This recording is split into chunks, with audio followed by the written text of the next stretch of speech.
السلام علیکم وعلیکم السلام.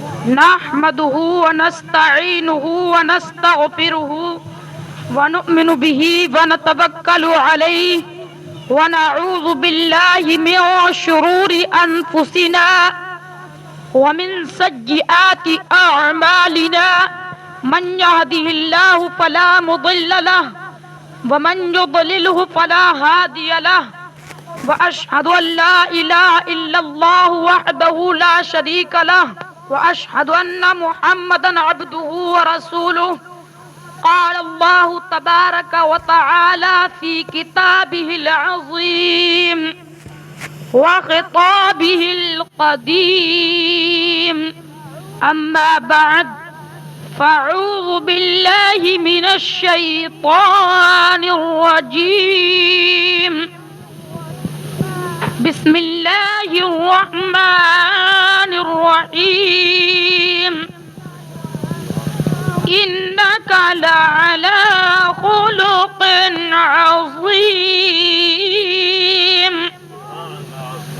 صدق اللہ المولانا العظیم وبلغنا رسوله النبی الکریم ونحن على ذلك من الشاهدين والشاكرين والحمد لله رب العالمين.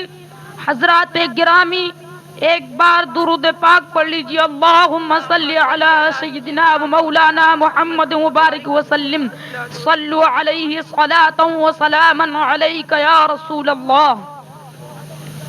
حضرات گرامی، ابھی میں نے خطبہ مسنونہ کے بعد جس آیت کریمہ کی تلاوت سے شرف حاصل کیا ہے اس کے متعلق میں کیا عرض کروں. نہ میری علمی لیاقت ہے اور نہ بساط، لہذا آپ جیسے دانشمند حضرات اور خصوصاً دارالعلوم گلشن رضائے مصطفیٰ کے ناظم اعلیٰ حضرت علامہ مولانا محمد فرخند علی خان نوری کے سامنے لب کشائی کر کے بولنے کی سند حاصل کر رہا ہوں. اس موقع پر یہ شعر صداقت پر مبنی ہے. ابھی میں طفل مکتب ہوں، نہ عالم ہوں، نہ قاری ہوں، نہ مولانا. ابھی میں طفل مکتب ہوں، نہ عالم ہوں، نہ قاری ہوں، نہ مولانا. صدا دل میں یہ گونجی ہے، سنا دوں حق کا افسانہ. دل کے نقوش ہیں انہیں سننا سنبھال کر. دل کے نقوش ہیں انہیں سننا سنبھال کر. تمہارے سامنے رکھ دوں گا کلیجہ نکال کر. محمد کی محبت دین حق کی شرط اول ہے. محمد کی محبت دین حق کی شرط اول ہے. اسی میں ہو اگر خامی تو سب کچھ نامکمل ہے. بے شک سبحان اللہ. محمد ہے متاع عالم و ایجاد سے پیارا. بے شک. محمد ہے متاع عالم و ایجاد سے پیارا. پدر مادر برادر اور اولاد سے پیارا. سبحان اللہ. انہی کی محفل سوارتا ہوں چراغ میرا ہے رات ان کی. سبحان اللہ. انہی کی محفل سوارتا ہوں چراغ میرا ہے رات ان کی. انہی کے مطلب کی کہہ رہا ہوں زبان میری ہے بات ان کی. بادئ توحید کے متوالو، شمع رسالت کے پروانوں، غوث العظم کے دیوانوں، اولیاء امت کے جانثاروں، دونوں عالم کے مالک و مختار، ہم غریبوں کے غم گسار، سید ابرار و اخیار، آقائے نامدار، مدنی تاجدار، شہنشاہ باوقار، نائب پروردگار، مولا کی بار، نبیوں کے سردار، گناہگاروں کے غمخوار، شافع روز شمار، گلشن ہستی کے اولین، فصل بہار کے دربار گہر بار میں عقیدت و محبت کے ساتھ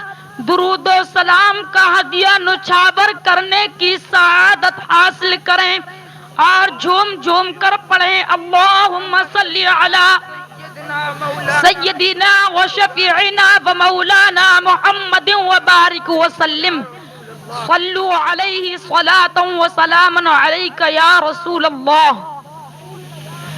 عشق رسول کے سمندر میں غوطہ لگا کر گویا ہے عارف باللہ، فنا فی رسول اللہ، حامی سنت، ماحی بدعت، مجددین و ملت، امام اہل سنت، ہم سب کے حضرت، اعلی حضرت، عظیم البرکت، مفتی شاہ مولانا احمد رضا خاں فاضل بریلوی علیہ الرحمت والرضوان فرماتے ہیں، واہ کیا جود و کرم ہے شہ بطحا تیرا، واہ کیا جود و کرم ہے شہ بطحا تیرا، نہیں سنتا ہی نہیں مانگنے والا تیرا، فرش والے تیری شوکت کا علو کیا جانے، فرش والے تیری شوکت کا علو کیا جانے، خسربا عرش پہ اڑتا ہے پھریرا تیرا، تیرے خلق کو حق نے عظیم کہا، تیری خلق کو حق نے جمیل کیا، تیرے خلق کو حق نے عظیم کہا، تیری خلق کو حق نے جمیل کیا، کوئی تجھ سا ہوا ہے نہ ہوگا شہا، تیرے خالق حسن و ادا کی قسم، انک لعلی خلق عظیم، یا رسول اللہ آپ کا اخلاق عظیم الشان ہے۔ یہ عام بات ہے کہ جب تک کسی چیز کی اہمیت کا نمونہ پہلے نہ دکھایا جائے تو آنے والے کی اہمیت بظاہر نمایاں نہیں ہو پاتی۔ اگر دفعتاً انقلابی طاقت آن پڑے تو عوام و خواص بے قرار ہو جاتے ہیں اور بجائے اس کے سننے کے نفرت کا اظہار کرنے لگتے ہیں۔ بلا تمثیل سرور کائنات صلی اللہ تعالی علیہ وسلم سے زیادہ اہم کون ہوگا اور رسول سے زیادہ انقلابی قوت کس میں ہوگی؟ خدا جانتا تھا کہ محمد الرسول اللہ کی بعثت کے بعد کفر و شرک کا صنم ٹوٹے گا، گمراہی کی تاریکی دور ہوگی، ایام جہالت کی بیہودہ رسموں کا خاتمہ ہوگا، خدا پرستی کا دور شروع ہوگا، لات و عزا بے وقار ہوں گے، نیر اسلام فاران کی چوٹی سے طلوع ہو کر مکہ المکرمہ کے در و دیواروں کو روشن کرے گا اور رفتہ رفتہ اس کی ضیابار کرن دنیا کے گوشے گوشے میں پھیل جائے گی، لا الہ الا اللہ محمد الرسول اللہ کا نغمہ گایا جائے گا۔ چنانچہ پیدائش سے لے کر بعثت تک رسول کی 40 سالہ زندگی کفار عرب کے سامنے کھلی ہوئی کتاب کی طرح تھی، جس نے جیسا چاہا مطالعہ کیا، اور حقیقت تو یہ ہے کہ جس نے جتنا مطالعہ کیا وہ اتنا ہی تشکر و امتنان کے بحر بے کرام میں اتنا ہی غرق ہوتا گیا۔ دانائے غیوب کے لیے صادق العقول، صادق البیان اور صادق الوعدہ جیسے بھاری بھرکم الفاظ استعمال کیے جاتے رہے۔ رسول کی 40 سالہ زندگی اخلاق نبوت کے پیکر میں ڈھلی ہوئی تھی، گویا یہ خاموش اعلان تھا کہ ذات رسول اظہار نبوت سے پہلے اتنا عظیم ہے تو اظہار نبوت کے بعد کا عالم کیا ہوگا۔ ہمارا رسول قائم اللیل اور صائم الدہر ہے، قرآن ان پر نازل ہوا، شب کو زاہد اور دن میں غازی نظر آتے تھے، تمام عمر کفر کے خلاف ہے، اللہ کا کلام بلند کیا، یتیموں کو سنبھالا، بے نواؤں کو نوازا، غریبوں کے سر پر شفقت کا ہاتھ رکھا، گردوں کو اٹھایا، شرابیوں کو پاک باز کر دیا، بیکاروں کو کار ساز بنا دیا، جاہلوں کو نکتہ دا کر دیا، ظلم سہتے تھے مگر اف تک نہ کرتے تھے، گالیاں سنتے تھے تو بھی نہیں کرتے تھے، گھر کا اثاثہ ایک چار پائی تھی جس پر کونین کا شہنشاہ آرام فرما ہوتا تھا، ایک چکی تھی جس میں کبھی کبھی جو پیسا جاتا تھا، ایک تکیا تھا جس میں نرم نرم روئی کی جگہ کھجور کی چھال بھری ہوئی تھی۔ گویا یہ تھا دنیاوی زندگی کا ایک مختصر خاکہ، اور ساتھ ہی اس زندگی کو دیکھیے جس پر صدرہ کے مکی جبریل امی کو ناز تھا کہ نور مجسم، رحمت عالم، نازش آدم، فخر دو عالم صلی اللہ تعالی علیہ وسلم معرفت الہی رسول کا سرمایہ حیات ہے، حب الہی رسول کی اساس ہے، شوق رسول کا رہبار ہے، علم و عرفان رسول کا ہتھیار ہے، صبر رسول کا لباس ہے، انکسار رسول کا فخر ہے، زہد رسول کا پیشہ ہے، یقین رسول کی طاقت ہے، اور سچائی رسول کا شفیع ہے، اور نماز آنکھوں کی ٹھنڈک ہے، اور طاقت الہی کفالت کرتی ہے، اور قرآن رسول کا خلق عظیم ہے۔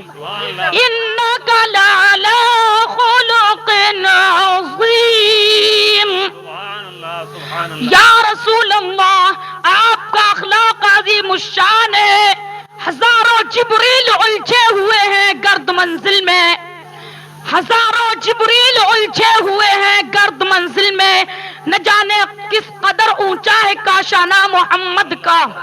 حضرات گرامی ایک بار درود پاک پڑھ لیجیے، اللہم صلی علی سیدنا و شفیعنا و مولانا محمد وبارک وسلم، صلو علیہ صلاۃ و سلام علیک یا رسول اللہ۔ حضرات گرامی اخلاق رسول سمجھانے کے لیے حرم نبوت کے در دولت پر لے چل رہا ہوں۔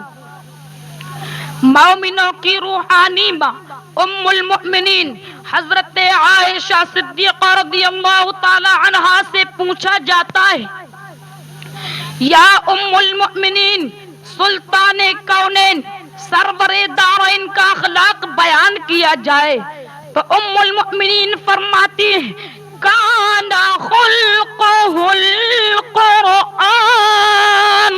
سبحان اللہ، رسول کا اخلاق قرآن مقدس ہے، مطلب یہ کہ رسول کا دیکھنا قرآن ہے، رسول کا سننا قرآن ہے، رسول کا سمجھنا قرآن ہے، رسول کی زبان قرآن ہے، رسول کا ہاتھ قرآن ہے، رسول کا کھانا قرآن ہے، رسول کا پینا قرآن ہے، رسول کا آنا قرآن ہے، رسول کا جانا قرآن ہے، رسول کا فیصلہ قرآن ہے، رسول کا کفر و شرک کے خلاف معرکہ آرا ہونا قرآن ہے، جنگوں میں شرکت کرنا قرآن ہے، عبادت کرنا قرآن ہے، ریاضت کرنا قرآن ہے، رسول کی شریعت قرآن ہے، رسول کی طریقت قرآن ہے، رسول کی معرفت قرآن ہے، رسول کی سیادت قرآن ہے، رسول کی صداقت قرآن ہے، رسول کی سخاوت قرآن ہے، رسول کی عدالت قرآن ہے، رسول کی شجاعت قرآن ہے، رسول کی رضا قرآن ہے، رسول کا طرز تکلم قرآن ہے، رسول کی گفتار قرآن ہے، رسول کی رفتار قرآن ہے، رسول کا قول قرآن ہے، رسول کا فعل قرآن ہے، رسول کا عمل قرآن ہے، رسول کی عقل قرآن ہے، رسول کا کلمہ قرآن ہے، رسول کی نماز قرآن ہے، رسول کا روزہ قرآن ہے، رسول کا حج قرآن ہے، بلکہ رسول تو خود ہی قرآن ہے۔ سبحان اللہ، بے شک رسول چلتے پھرتے قرآن ہے، رسول اٹھتے بیٹھتے قرآن ہے، رسول سوتے جاگتے قرآن ہے، رسول کا ہر شعبہ زندگی قرآن کے مطابق ہے۔ خلاصہ یہ ہے کہ سیرت طیبہ کا مشاہدہ کرنا چاہے تو قرآن کے 30 پاروں کو دیکھا جائے گا، اور قرآن کو دیکھنا چاہے تو صاحب قرآن کا مقدس چہرہ دیکھا جائے گا۔ ادھر دیکھیں تو قرآن، ادھر دیکھیں تو قرآن، قول حق قرآن ہے، قول پیغمبر ہے حدیث، قول حق قرآن ہے، قول پیغمبر میرے دل کے واسطے تقریر ہے دونوں کی ایک. سبحان اللہ. اس نے پھیرا دل تو اس نے دعوت اسلام دی. وہ خدا اور یہ نبی تدبیر ہے دونوں کی ایک. سبحان اللہ سبحان اللہ سبحان. حضرات گرامی ایک بار درود پاک پڑھ لیجیے. اللہم صلی علی سیدنا و شفیعنا و مولانا محمد و بارک وسلم. صلو علیہ صلاۃ و سلام علیک یا رسول اللہ. ایک بار اور پڑھ لیجیے. اللہم صلی علی سیدنا و مولانا محمد و بارک وسلم. صلو علیہ صلاۃ و سلام علیک یا رسول اللہ. آئیے میں اپنے اس مضمون کو آگے بڑھاتے ہوئے سیدنا حضرت امیر حمزہ رضی اللہ تعالی عنہ کے ایمان لانے کا واقعہ بھی عرض کرتا چلوں. ذرا تعصب کی عینک اتار کر چشمان ایمانی سے مطالعہ کیجئے. خدا کی قسم حرارت ایمانی مچل اٹھے گی اگر آپ رسول عربی کی کتاب صبر و رضا پڑھنا ہی چاہتے ہیں تو پہلے دل پر پتھر کی سل رکھ لیجئے, اس کے بعد برق حیات الٹیے. عجب عجب مناظر نظر سے گزریں گے. اگر اس سے قبل آپ نے تاریخ کا مطالعہ کیا ہے تو مجھے امید ہے کہ تاریخ کو وہ روح فرسا تراشا ذہن و فکر سے محو نہ ہوا ہوگا کہ جب کعبۃ اللہ میں اس مدنی چاند کی مبارک گردن میں چادر ڈال کر اس قدر زور سے دبائی گئی کہ چشمان مبارک ابل آتی ہے. تاریخ کا وہ دل خراش گوشہ بھی نظر سے گزرا ہوگا کہ حالت سجدے میں اونٹوں کی اوجھڑیاں بھی سر اقدس پر ڈال دی جاتی تھی. غرض کہ ہر وہ ستم جو کبھی کسی عام انسان پہ بھی روا نہ سمجھا گیا ہو اس کو آپ پر آزمانا باعث فخر تصور کیا جانے لگا تھا. سنیے اور جگر تھام کر سنیے. ابو جہل کم وقت گالیاں دے رہا ہے, ابو لہب مضحکہ اڑا رہا ہے, عتبہ و شیبہ خبیث تالیاں بجا رہے ہیں. ابن قیمہ اور ابن حمید ایذا رسانی معدغات کو پہنچ چکے ہیں. ام جمیل خبیثہ کی تخم پاشی انات اس درجے پہنچ چکی ہے کہ شب بھر جنگل میں سرگردہ پھر کر کانٹوں کا گٹھر باندھ کر لاتی ہے اور اس مدنی چاند کی راہ گزر میں بکھیر دیتی ہے, محض اس نیت سے کہ جب بھی محمد عربی اس راہ سے گزریں تو یہ کانٹے ان کے پائے مبارک کو ایذا پہنچائیں. آئیے اور آگے آئیے. سرزمین مکے سے گزر کر قبرستان کی طرف چلیے, مگر چھری لے کر پہلے جگر کے ٹکڑے ٹکڑے کر لیجئے, اس کے بعد اس دردناک منظر کا نظارہ کیجئے. واقعہ یوں ہے کہ ایک موقع پر مدنی تاجدار قبرستان کی طرف تشریف لے جانے کا عزم فرماتے ہیں. کسی ذریعے اس سفر کی خبر صنادید قریش تک پہنچ جاتی ہے. خبر کا پہنچنا تھا کہ ابو جہل بدبخت اپنے حبرانیوں کو ہمراہ لے کر راستے میں روپوش ہو جاتا ہے. ادھر پیغمبر اسلام قبرستان کے لیے سفر شروع فرما دیتے ہیں. چلتے چلتے جب اس راہ سے گزرتے ہیں تو یہ سب کے سب دیکھتے ہی کھڑے ہو جاتے ہیں اور اس مدنی چاند کو سیاہالہ کی طرح گھیر لیتے ہیں.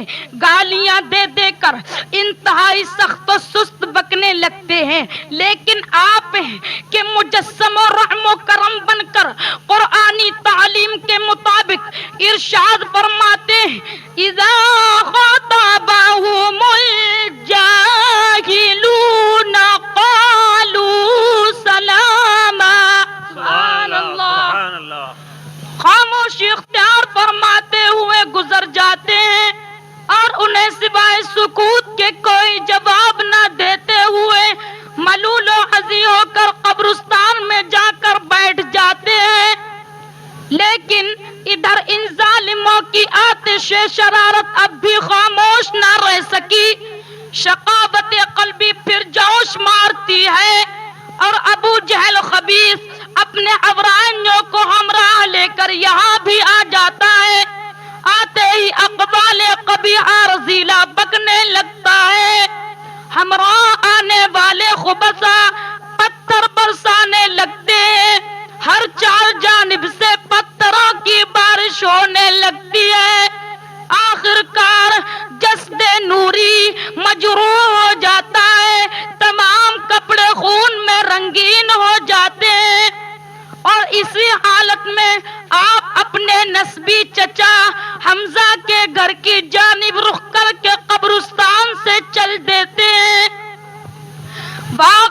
کی شہرت پورے مکے میں بجلی کی طرح پھیل جاتی ہے۔ اتفاق کی بات ہے کہ آج حمزہ کو شکار میں گئے بے خواب و خورش تقریباً 3 روز گزر جاتے ہیں، مگر صحرائے نور دی بیابان گشتی کے سوا کوئی شکار نہیں پاتے۔ مجبوراً 3 روز مکمل گزار کر آج واپسی کا ارادہ کر کے گھر کی جانب چل پڑتے ہیں۔ نہایت ہی درجہ پریشانی کا عالم ہے۔ جو ہی حمزہ مکے میں داخل ہوتے ہیں تو اچانک عبد جدعان کی لونڈی کی نظر آپ پر پڑ جاتی ہے۔ وہ دیکھتے ہی دور ہی سے طعنہ زنی کرتے ہوئے پکار اٹھتی ہے، اے حمزہ، شکار میں سے کیا لائے ہو؟ وہاں سے خالی ہاتھ لٹکاتے ہوئے چلے آ رہے ہو۔ کچھ معلوم بھی ہے آج خاندان ہاشمی پر جو انتہائی عار کا داغ لگ چکا ہے۔ مجھے معلوم ہوتا ہے کہ شاید وہی شکار کے نفع میں رہے گا۔ اتنا سننا تھا کہ حمزہ کے آواز باختہ ہو گئے۔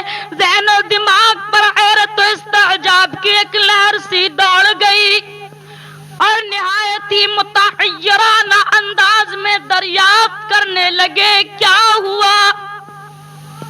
لونڈی نے فوراً بلا کسی تأمل کے گزشتہ سارا درد بھرا واقعہ سنا ڈالا۔ واقعے کے سنتے ہی چہرہ متغیر ہو گیا اور اس قدر غصہ آیا کہ کچھ تفصیل سے بات نہ کرتے ہوئے فوراً گھر میں چلے گئے۔ اندر جا کر کھانا طلب کیا۔ بیوی نے دسترخوان بچھا کر جو کھانا موجود تھا سامنے رکھ دیا۔ حمزہ کھانا شروع ہی کرنا چاہتے تھے کہ اچانک نظر بیوی پر پڑ جاتی ہے۔ کیا دیکھتے کہ بیوی کی آنکھوں سے اشک خونی رواں ہیں۔ دیکھ کر حیران و ششدر رہ گئے اور حیرت بھرے لہجے میں دریافت کرنے لگے کیوں روتی ہو؟ بیوی جواباً کچھ کہنے کے لیے لبوں کو جنبش دیتی ہے، مگر کچھ سوچ کر لبوں کی حرکت پھر خاموشی سے بدل جاتی ہے۔ حمزہ پھر سوال کرتے ہیں کہ جلدی بتاؤ، دیر نہ کرو۔ بیوی اشکوں کو دامن میں جذب کرتے ہوئے لرزتی ہوئی زبان سے دھیمی آواز میں جواب دیتی ہے کہ اے ابو عمارہ، کیسے نہ روؤں؟ ایک یتیم تمہارے یتیموں کا تمہارے ہوتے ہوئے یوں شکار بلاؤ مصائب بنے اور تم کو سیر و شکار سے فرصت نہ ملے۔ سنو، جو تکالیف و ایذائیں اسے پہنچائی گئی ہیں، اگر وہ تمہارا صرف رضائی بھائی ہوتا تب بھی تم یہ تکالیف و ایذا اس کے لیے برداشت نہیں کر سکتے تھے۔ چہ جائے کہ آسمان نبوت و رسالت کا آخری چشم و چراغ نور دیدہ ہاشم سرور سینہ عبد المطلب ہو کر اس طرح مصیبتوں میں گھرے اور تم مزے میں آرام سے شکار کرتے پھرو اور دسترخوان پر بیٹھ کر خوب اطمینان سے پیٹ بھر کر اٹھو۔ حمزہ کی بیوی جذبات میں آ کر ذرا آواز کو اور بلند کرتے ہوئے پکارتی ہے، اے ابو عمارہ، آواز تو اپنی غیرت کو کہاں گئی؟ کیا خون ہاشمی کی حرارت تمہاری رگوں میں نہیں ہے؟ کیا تمہاری رگوں میں خون ہاشمی سرد ہو چکا ہے؟ کیا آج خون کی سرخی سفیدی میں بدل چکی ہے؟ بیوی کے یہ تیور اور ان کی یہ درد بھری گفتگو سننے کے بعد حمزہ کی بے چینیوں میں اور اضافہ ہو جاتا ہے۔ اور انتہائی بےتابی کے ساتھ کہنے لگتے ہیں کہ جلدی بتاؤ اور صاف صاف کہو کس کے ساتھ کیا ہوا۔ بیوی اپنے جذبات پر قابو پاتے ہوئے کانپتی ہوئی زبان سے دھیمی آواز میں کہنے لگی، کیا بتاؤں، کو غم سر پر ہے، آہ درد سینے سے پیدر پہ جاری ہے، کس طرح کہوں آج ابو جہل نے تمہارے برادر زادے محمد پر اس قدر پتھر برسائے ہیں کہ تمام جسم خون سے رنگا ہوا ہے، پورا جسم زخموں سے چھلنی ہو چکا ہے۔ حمزہ گفتگو کو جلد ختم کرتے ہوئے مختصر انداز میں فرمانے لگے، آخر یہ سب کچھ کیوں کر ہوا؟ بیوی کہنے لگی، پوری تفصیل کا علم تو مجھے بھی نہیں، ہاں اتنا ضرور معلوم ہے کہ ابو جہل نے اپنی ایک جماعت کے ساتھ اس کو کسی جگہ پر گھیر لیا تھا اور پھر اس قدر زود و کوب کیا ہے کہ اس کی مبارک پیشانی سے خون روا ہو گیا ہے۔ اس کے ان رخسار نوری کو جن سے آفتاب و مہتاب شرماتے ہیں بڑی ہی بے رحمی کے ساتھ روندا ہے۔ کیا کیا بتاؤں، ان ظالموں نے تو آج اس پر طرح طرح کے مظالم آزمائے ہیں۔ پیارے شوہر ٹھیک ہے، ہم اس پر ایمان نہیں لائے ہیں، یہ ٹھیک ہے، ہم اس کی نبوت اور رسالت کا اقرار نہیں کر رہے ہیں، لیکن سنو، کیا خونی رشتہ بھی کوئی حقیقت نہیں رکھتا ہے؟ کیا خونی رشتے کا کچھ پاس نہیں ہوا کرتا ہے؟ کیا تمہارا برادر زادہ چمنستان ہاشمی کا کھلتا ہوا ایک پھول نہیں ہے؟ کیا تمہارے اس بھتیجے کی بے حرمتی تم سب کی توہین نہیں ہے؟ آج اہل مکے نے تمہارے بھتیجے پر ہاتھ اٹھایا ہے، یاد رکھنا کل کو وہی ظالم تمہارے اوپر بھی حملہ کر سکتے ہیں، لہذا جاؤ اور ان ظالموں سے آج ہی انتقام لو۔ اگر تم نے ابھی ان لوگوں پر قابو پا لیا تو یاد رکھنا ہمیشہ ہمیشہ سکون و اطمینان سے رہو گے، ورنہ زندگی بھر پچھتانا پڑے گا۔ بیوی کی یہ پرمعنی گفتگو سنتے ہی حمزہ ایک سرد آہ بھرتے ہوئے سر پکڑ کر کہتے ہیں، افسوس ذرا بتاؤ تو ان کے چچا ابو طالب اس وقت کہاں تھے؟ بیوی عرض کرتی کہ وہ اس وقت جنگل میں بکریاں چرا رہے تھے اور انہیں اب تک بھی اس قصے کا علم نہیں ہے۔ حمزہ ذرا تیور بدل کر کہتے اور ابو لہب کہاں تھا؟ بیوی عرض کرتی کہ اس خبیث نے تو خود امداد دی ہے، وہاں وہی ایک ایسا بدبخت تھا جو چیخ چیخ کر پکار رہا تھا کہ ہاں مارو اور مارو، یہی وہ جھوٹا جادوگر ہے جو مکے کی پوری دھرتی پر تفریق کی ہوا پھیلا رہا ہے۔ یہ سن کر حمزہ کے جذبات اور بھڑک جاتے ہیں، حمزہ بجلی کی طرح کڑکتے ہوئے چیخ کر کہتے ہیں اور عباس کہاں تھے؟ بیوی نہایت ہی درد بھرے لہجے میں کہنے لگی کہ ہاں عباس تو پروانہ وار اس شمع نبوت کے ارد گرد پھر رہے تھے اور کہہ رہے تھے کہ رحم کرو رحم کرو، مگر ان کی کون سنتا تھا؟ یہ سنتے ہی حمزہ کا خون اور دودھ جوش مارنے لگتا ہے، حمزہ فرتے غم سے رونے لگتے ہیں اور اسی طرح 3 روز سے فاقہ کیے ہوئے دسترخوان سے اٹھ جاتے ہیں اور اپنے اشکوں کو دامن میں جذب کرتے ہوئے کہنے لگتے ہیں کہ اس وقت تک مجھ پر کھانا پینا حرام ہے، جب تک ان بے ایمانوں سے اپنے بھتیجے کا انتقام نہ لے لوں گا۔ یہیں پر میں یہ حقیقت بھی واضح کر دینا چاہتا ہوں کہ حمزہ اب تک مشرف با اسلام نہیں ہوئے ہیں، اس کے باوجود فرط عشق کا یہ عالم ہے کہ پھوٹ پھوٹ کر رو رہے ہیں۔ حمزہ انتقام کا جذبہ لے کر تلوار ہاتھ میں لیے ہوئے مکان سے باہر آ جاتے ہیں۔ اول پیغمبر اسلام کو تلاش کرتے ہیں، چنانچہ معلوم کرنے پر لوگوں نے مسجد حرام کا پتہ بتایا۔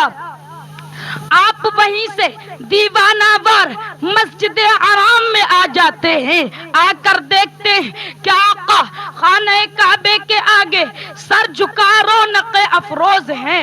حمزہ قریب آئے اور عرض کی، السلام علیکہ یا ابن اخی۔ اس کے بعد کہنے لگے، اے پیارے بھتیجے، میں نے سنا ہے کہ کفار قریش نے تمہارے اوپر پتھروں کی بارش کی ہے، ان لوگوں نے تمہیں اپنے تیروں کا نشانہ بنایا ہے، ان ظالموں نے تمہارے اوپر تلواروں کی بارش کی ہے۔ ذرا بتاؤ تو کس کس نے یہ ایذائیں پہنچائی ہیں؟ کون ہے وہ جس نے تمہارے اوپر تیر چلائے ہیں؟ کس کی ہمت و جرأت ہے جو خاندان ہاشمی کے کسی بھی فرد پر تیر تو تیر انگشت نمائی بھی کر سکے؟ پیارے بھتیجے، ملول و عدی ہونے کی کوئی ضرورت نہیں، جلدی بتاؤ۔ اب تمہارا جانثار چچا حاضر ہے، ابھی سب کو تیغ کر کے آتا ہے، لیکن قربان جائیے ان لبائے مقدسہ پر کہ جب جنبش ہوئی تو ان مبارک لبوں نے سل کے گوہر صدف دیدہ فر سے ڈالے اور ایک سرد آہ دل پر درد سے کھینچ کر فرمایا، چچا جائیے، اپنا کام کیجئے۔ غریب یتیم بے کس کا نہ بھائی ہوتا ہے، نہ کوئی برادر، نہ چچا ہوتا ہے، نہ کوئی یابر، نہ مونس ہوتا ہے، نہ کوئی غمخوار، نہ محرم ہوتا ہے، نہ کوئی غم غسار، نہ ناصر ہوتا ہے، نہ کوئی مددگار، نہ عزیز ہوتا ہے، نہ کوئی رشتہ دار۔ چچا آج میرا بھی یہی حال ہے کہ دور دور تک مجھے اپنا نظر نہیں آ رہا ہے۔ آج میں تنہا ہوں، میرے ساتھ صرف اور صرف خدا وحدہ لا شریک لہو ہے اور وہی مجھے کافی ہے، مزید تمہاری مدد کی ضرورت نہیں۔ حمزہ ایسا غیر متوقع جواب سن کر دنگ رہ گئے، مگر مجال نہیں تھی کہ انچ بھر بھی ہٹ جاتے، کیونکہ حمزہ پر شہ بطحا کا کچھ ایسا رعب طاری ہو چکا تھا کہ غلاموں کی طرح ہاتھ باندھے کھڑے کھڑے روتے رہے۔ حمزہ جوش محبت میں آگے بڑھے اور معذرت چاہنے لگے اور نہایت ہی محبت و شفقت بھرے انداز میں کہنے لگے، پیارے بھتیجے، مجھے خبر ہی باخدا اب ہوئی ہے، میں 3 روز سے شکار کے لیے گیا ہوا تھا، للہ جلد پتہ بتائیے، اب تاب ضبط نہیں ہے، رگوں میں خون ہاشمی کھول رہا ہے۔ میں یہ طے کر چکا ہوں کہ جب تک ان ظالموں سے انتقام نہ لے لوں گا اس وقت تک میرے لیے کھانا پینا حرام ہے۔ پیارے بھتیجے، تمہارے رب کی قسم، جب تک ان سروں کو ان کے جسموں سے جدا جدا نہ کر دوں گا اس وقت تک سانس نہیں لوں گا، جب تک ان شریروں کے خون کو مکے کی نالیوں میں پانی کی طرح نہ بہا دوں گا اس وقت تک اپنی تلوار کو نہیں روکوں گا، جب تک ان کی لاشوں کو سڑکوں پر بچھا کر آپ کو خوش نہ کر لوں گا اس وقت تک باز نہیں آؤں گا۔ چنانچہ حمزہ معلوم کر لینے کے بعد اسی وقت ابو جہل کی تلاش میں چل پڑتے ہیں۔ شام کا وقت ہو چکا ہے، یہ وقت کفار قریش کے پوجا کرنے کا وقت ہے۔ حمزہ چلتے چلتے سوچنے لگے کہ ابو جہل اس وقت بت خانے میں پوجا کر رہا ہوگا، چلو بت خانے ہی چلا جاؤں۔ حمزہ بت خانے کا رخ کر لیتے، ادھر لوگ بتوں کے آگے سر جھکائے سجدے میں پڑے ہیں، ادھر ابو جہل نہایت ہی کروپر کے ساتھ اپنے حلقہ احباب میں بیٹھا ہوا ڈینگی مار رہا ہے، اپنے نشانے کی تعریف پر حاضرین سے داد لے رہا ہے، دین اسلام پر تبصرے ہو رہے ہیں، بات بات پر قہقہے بلند ہو رہے ہیں، غرض کہ مضحکے کی محفل پوری آن بان کے ساتھ گرم ہے۔ اچانک محفل میں حمزہ پہنچ جاتے ہیں اور دیکھتے ہی کمان اٹھا کر اس قدر زور سے ابو جہل کے سر پر مارتے ہیں کہ اس کا سر پھٹ جاتا ہے، وہ لہو لہان ہو جاتا ہے، وہ بے ہوش ہو کر زمین پر گر پڑتا ہے۔ حمزہ وہیں غضب آلودہ آواز میں گرجتے ہوئے کہتے ہیں، او بدبخت ابو جہل سن، تو نے میرے بھتیجے پر طرح طرح کے ظلم ڈھائے ہیں، اس کو لہو لہان کر ڈالا ہے، یاد رکھنا اور اپنی جماعت سے بھی کہہ دینا کہ آئندہ کوئی اس پر تلوار تو تلوار نگاہ بھی نہ اٹھائے ورنہ اس کی آنکھیں نکال لی جائیں گی۔ آج سے اس کو حمزہ کی سرپرستی حاصل ہو چکی ہے، اگر کچھ کہنے کی ہمت و جرأت ہے تو میرے سامنے کہنا، اگر کچھ دم خم دکھانے ہو تو حمزہ کے سامنے دکھانا۔ اتنا کہنا تھا کہ پوری محفل میں سناٹا چھا گیا۔ حمزہ اپنے وقت کے پورے جنگجو اور مشہور پہلوان تھے، پورے مکے میں ان کی بہادری اور دلیری کے سکے بیٹھے ہوئے تھے، بھری محفل میں کس کی مجال تھی جو حمزہ کی جانب نظر بھر کے دیکھ سکے۔ حمزہ اپنا کام کر کے وہاں سے خوشی خوشی بارگاہ رسالت میں پھر حاضر ہو جاتے ہیں اور انتہائی مسرت بھرے لہجے میں کہتے ہیں کہ پیارے بھتیجے، اب تو تم کو خوب خوش ہو جانا چاہیے، آج میں نے تمہارے دشمن بدکار ابو جہل سے تمہارا انتقام لے لیا ہے، اس کے سر پر اس قدر زور سے کمان ماری کہ اس کا سر پھٹ گیا ہے، وہ لہو لہان ہو گیا ہے، اب تک اسے ہوش نہیں آیا ہے اور اب وہ اور اس کے سارے رفقا اس قدر مرعوب ہو چکے ہیں کہ آئندہ کبھی بھی آپ کے خلاف قدم اٹھانے کی جرأت تک نہ کر سکیں گے۔ پیارے آقا، پیارے چچا کی یہ گفتگو سن کر ارشاد فرماتے ہیں، اے عم محترم، خدا کی قسم اگر تم انہیں واقعی اپنی تیغ آبدار سے نیست و نابود تک کر دو گے، انہیں مار مار کر ان کے نام و نشان تک صفحہ ہستی سے مٹا لو گے تو تمہارا یہ کام میرے لیے کچھ باعث تسکین نہیں، اگرچہ تم نے تلوار کا جواب تلوار سے دے دیا ہے، انہیں لہو لہان کر ڈالا ہے، ان سب کو مرعوب کر لیا ہے، لیکن میں تمہاری ان باتوں سے قطعاً خوش نہیں۔ ہاں، اگر مجھے راضی کرنا منظور ہے اور میرے زخمی دل پر مرہم رکھنا ہی چاہتے ہو، مجھے خوش دیکھنا ہی چاہتے ہو تو سنو پیارے چچا، صدق دل سے کلمہ لا الہ الا اللہ محمد الرسول اللہ پڑھ کر مسلمان ہو جاؤ۔ سبحان اللہ، سبحان خدا اللہ، کی سبحان اللہ۔ وحدانیت کا اقرار کر لو، میری نبوت اور رسالت کو حق مان لو۔ یہ سن کر حمزہ کے چہرے پر کچھ مسکراہٹ نمودار ہوئی اور فوراً فرط عشق میں کہنے لگے، اے جانے ہم، اگر میں یہ کلمہ پڑھ لوں تو کیا آپ خوش ہو جائیں گے اور میرے سامنے اس کملائے ہوئے پھول کو تبسم ریز ہنسی سے کھلتا ہوا دکھا دیں گے؟ تبسم کی گھنی چھاؤں میں انتہائی متانت و لطافت بھرے لہجے میں ارشاد فرمایا کہ ہاں، بے شک میری خوشنودی رضامندی خدا پر موقوف ہے۔ اتنا سننا تھا کہ حمزہ کے دل کی دنیا بدلنے لگی، حرارت ایمانی جوش مارنے لگتی ہے، اسلامی جذبات مچلنے لگتے ہیں، دل سے غفلت کے پردے ہٹنے لگتے ہیں۔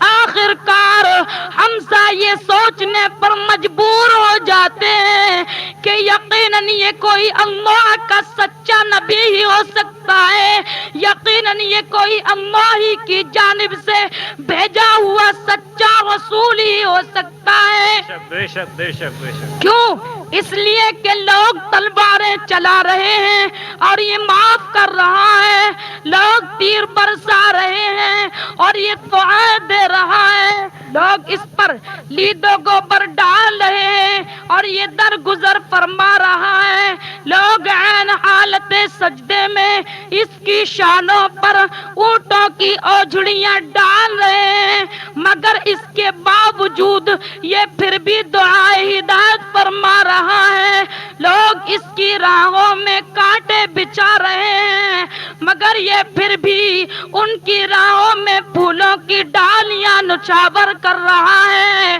حمزہ یہ سوچتے ہی سوچتے چند ہی لمحوں میں کلمہ لا الہ الا اللہ محمد الرسول اللہ پڑھ کر مسلمان ہو جاتے ہیں۔ سبحان اللہ سبحان اللہ سبحان اللہ سبحان اللہ الحمدللہ۔ جس طرف چشم محمد کے اشارے ہو گئے، جس طرف چشم محمد کے اشارے ہو گئے، جتنے ذرے سامنے آئے ستارے ہو گئے۔ سبحان اللہ سبحان اللہ۔ الغرض اخلاق رسول کا موضوع اس قدر وسیع و عریض ہے کہ 100 سال سے لے کر تادم این لاکھوں سیرت نگار اس منصع شہود پر ابھرے اور اپنی اپنی علمی بساط کے مطابق تباہ آزمائی کرتے ہوئے اس بحر بے کنار میں غوطہ زن ہوئے اور روپوش ہو گئے۔ بڑے بڑے فصیح اللسان آج تک کما اقا مقام مصطفیٰ بیان کرنے کا کلی دم نہ مار سکے، بلند پائے قدم کار مقام مصطفیٰ کو صفحہ قرطاس پر اتارنے سے ہاتھ تک قاصر رہے۔ ارے جس کا مقام بعد از خدا بزرگ تو ہی قصہ مختصر، اس کی رفعتوں کا تعین کون کر سکتا ہے؟ جس کا یہ مقام کہ وہ رخ بدلے تو قبلہ بدل جائے، وہ ہاں کہہ دے تو فرضیت ثابت ہو جائے، وہ منع کر دے تو حرمت لازم ہو، اس کا منشا خدا کی مرضی کہلائے۔ ادب اتنا کہ اس کی آواز پر آواز کا بلند کرنا غضب الہی کا باعث بن جائے۔ اگر وہ دست اقدس پھیر دے تو سیاہ چہرہ جمال یوسفی کا آئینہ وار بن جائے۔ ایک بار درود پاک پڑھ لیجیے، اللہم صلی علی سیدنا مولانا محمد وآلہ وسلم الصلاۃ والسلام علیک یا رسول اللہ۔ ارے اس کی عظمتوں کا اندازہ کوئی کیسے کرے جس کا جاگنا رب کی عبادت، جس کی نیند خدا کی زیارت، وہ ہر گمراہ کے لیے کامل ہدایت، وہ ہر نہ جھکنے والے سر کے لیے نذیر، وہ ہر خدا کے آگے جھکنے والے کے لیے بشیر، وہ ہر بھٹکے ہوئے کے لیے صراط مستقیم، وہ ہر امتی کے لیے شفیع، وہ ہر ظلمت کے لیے نور، وہ ہر بے شعور کے لیے برہان۔ ان کا چلنا خدا کا قرآن، ان کا آنا خدا کا قرآن، ان کا جانا خدا کا قرآن، ان کا کھانا خدا کا قرآن، ان کا پینا خدا کا قرآن، ان کا اٹھنا خدا کا قرآن، ان کا بیٹھنا خدا کا قرآن، ان کی زبان خدا کا قرآن، ان کا فرمان خدا کا فرمان۔ ارے اس کی بلندیوں کو کوئی کیا گنے، اس کی رفعتوں کو کوئی کیا شمار کرے، جس کے ہاتھوں کی ایک جنبش سے محرومہ گردش میں آ جائیں، جو خاک کی مٹھی اٹھا کر پھینک دے تو چہرے بگڑ جائیں۔ کیا ہی خوب فرماتے ہیں اعلیٰ حضرت فاضل بریلوی علیہ الرحمت والرضوان، تیرے تو وصف عیب تناہی سے ہے بری، حیران ہوں میرے شاہ میں کیا کیا کہوں تجھے۔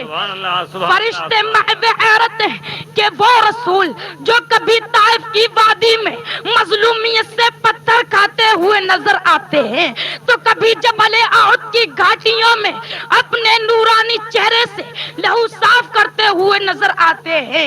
نیاز کا عالم یہ کہ ساری رات مصلی پر کھڑے روتے روتے گزر جاتی ہے، اور ناز کا عالم یہ کہ بدر کے میدان میں یہ کہتے ہوئے نظر آتے ہیں کہ مولا اگر آج یہ تیری جماعت ہار گئی تو قیامت تک تیری پرستش نہ ہو سکے گی۔ تواضع کا عالم یہ کہ کھجور کی ننگی چٹائی پر لیٹتے تو چٹائی کے نشانات بدن مبارک میں نقش بخش کر آتے ہیں. مرتبے کا عالم یہ کہ کبھی طائر سدرہ جبریل امی ان کے سینے علم نشرح میں وحی اتارتے ہیں تو کبھی وہی سید الملائکہ جبریل امی ان سے ایمان و اسلام کی باتیں سیکھتے ہوئے نظر آتے ہیں. عقل حیران انہیں کیا سمجھے، وہ مختار کل ہیں یا عجز سراپا، وہ جبریل کو فیض دینے والے ہیں یا ان سے فیض یافتہ، عرشی ہیں، فرشی ہیں، مجرد ہیں، نیاز ہیں، ناز ہیں، آخر کیا ہے؟ حیران ہوں میرے شاہ میں کیا کہوں تجھے. عقل و خرد میں یہ طاقت کہاں کہ ان کی حقیقت سمجھ سکے، وہم و گماں میں یہ وسعت کب کہ ان کے مقام کو پا سکے. ارے ممکن میں یہ قدرت کہاں، واجب میں عبدیت کہاں. ارے ممکن میں یہ قدرت کہاں، واجب میں عبدیت کہاں. حیران ہوں ہے یہ بھی خطا، یہ بھی نہیں وہ بھی نہیں. حق یہ کہ ہے عبد الہ اور عالم امکان کے شاہ، حق یہ کہ ہیں عبد الہ اور عالم امکان کے شاہ. برزخ ہیں وہ سر خدا، یہ بھی نہیں وہ بھی نہیں. آقا آپ کے اوصاف تو انگنت ہیں، آپ کے اوصاف تو شمار سے بالا تر ہیں. آخر کس وصف سے پکاروں، کون سا لقب لاؤں جس سے فریاد کروں. آقا مدثر کہوں یا مزمل کہوں، طٰہٰ کہوں یا یاسین کہوں، رحمت للعالمین کہوں یا خاتم المرسلین کہوں، فخر آدم کہوں یا مالک رقاب الامم کہوں، اللہ کا پیارا کہوں یا امت کا سہارا کہوں. رب کعبہ کی لاکھوں لاکھ رحمتیں اور برکتیں نازل ہوں روح اعلی حضرت پر. کیا ہی خوب فیصلہ فرما دیا اعلی حضرت فاضل بریلوی علیہ الرحمت والرضوان نے. لیکن رضا نے ختم سخن اس پہ کر دیا، لیکن رضا نے ختم سخن اس پہ کر دیا. خالق کا بندہ خلق کا آقا کہوں تجھے. ابھی اور زندگی دے کے داستاں ہے ادھوری، ابھی اور زندگی دے کے داستاں ہے ادھوری. میری موت سے نہ ہوگی کبھی داستان پوری. وما علینا الا البلاغ. السلام علیکم.